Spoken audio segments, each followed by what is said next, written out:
Okay guys, so after we understood the 5 most important concepts in order to achieve a goal, focus on the bottom, right after strategy, habits, reason, and most important in all, belief.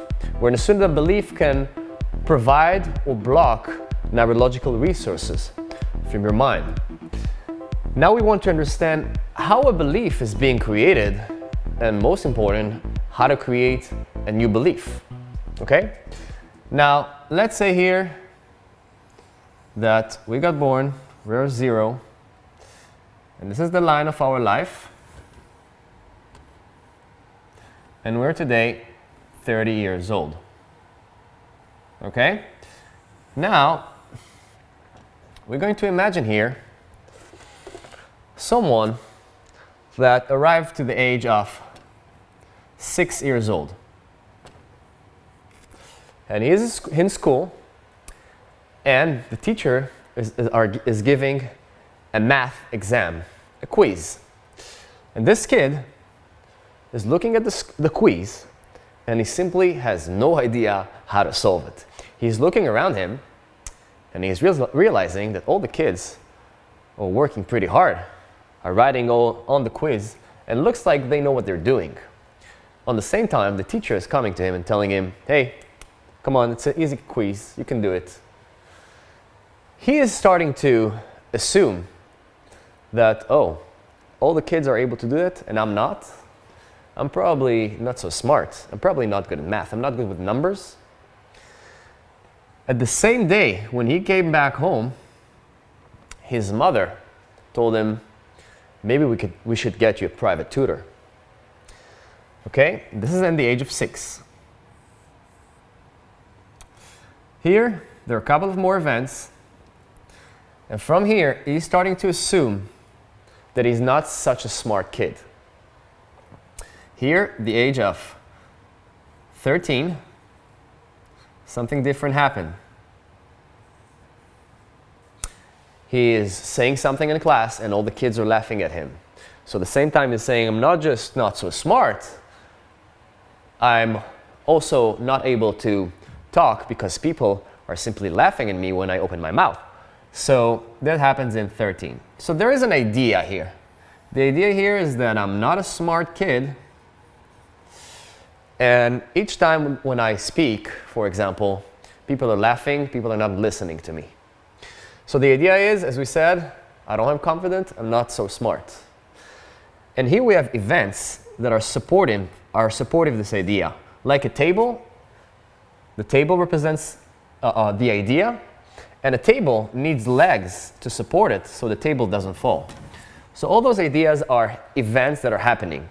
Now let's say that here again we have a couple of things that happened, and from the age of 20 all the way to 30, nothing specific happened. In the age of 30, he wants to give a public speech.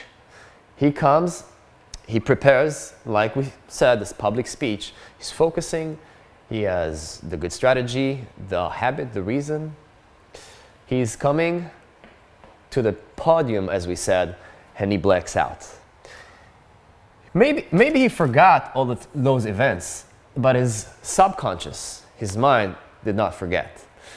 When these happened, what happened? He had negative emotions. And your mind is telling you, listen, man, I don't want those negative emotions again here. I'm simply going to get you away from this situation. I'm going to block your neurological resources and simply protect you.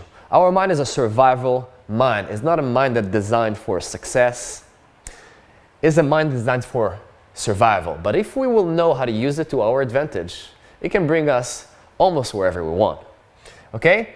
So what's happening here is his mind is blocking neurological resources in order to protect him, in order to not feel those negative emotions that happened when he was 6, 7, 13, 20, all those events. So let's put here some things that are very important. E stands for event, right? We understand that events, life experiences, are designing our life. Right after, we have what we call I. That stands for interpretation. Another kid could say here at 6 years old when solving the quiz, so what? I'm not solving this quiz. I probably lost a little trick that the teacher taught us. I probably lost last class. My mom tells me that I'm the smartest kid on earth. So another kid could interpret it different. When you're driving in the street, on the road, and someone cuts you off, you might honk and get angry and tell yourself, look how people are driving. People simply don't know how to drive. Or you can tell yourself at the same time, maybe this person is in a rush and his wife is giving birth. So that's all depend of your interpretation. Okay, so event, interpretation. Your interpretation is going to bring you to another E that stands for emotion. Emotion, that's what drives us. Okay, so you or get mad on this driver or you feel compassion. Maybe this guy, he is rushing off to somewhere important. After this E, we have R that stands for reality or your reaction. How it affects your day, how it affects your week, and how it affects your life. Okay? Event, interpretation, brings you to emotion, and that affects your reaction and your reality. This is how a belief is being created. Now we're going to jump right into how do I will create a new belief. Thank you guys for joining our Krav Maga class. You guys can stay tuned and check out our Facebook and YouTube page and learn more Krav Maga tips and lessons. Thank you.